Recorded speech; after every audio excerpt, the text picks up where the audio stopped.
väga humanäoline valik sündmustest, mis toimuvad täna, võib lugege ja pange vaim valmis, hoiatab siis Ekspress. Intervjuu on andnud Ilmar Raag, kes on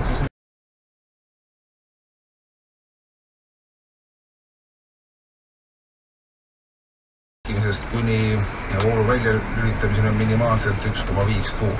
No muidugi iga võlajuhtumi menetlemine käib eraldi, alati püütakse kliendiga kokkulepet saada ja olla võimatult paindlik, aga tegelikult siis võlgnevuse tõttu või võla edasise kuhtumise vältimiseks on Elektrilevi sunnitud läinud aastal iga kuu voolu väljalülitama keskmiselt 108.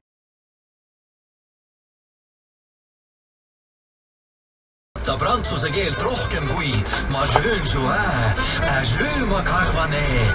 Prantsuse instituudi abil saad selgeks keele, milles suhtleb üle 200 miljoni inimese.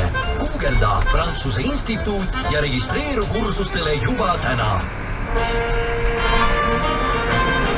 Vanemuise veerand. Aasta esimese saate külaliseks on teatrijuht Toomas Peterson.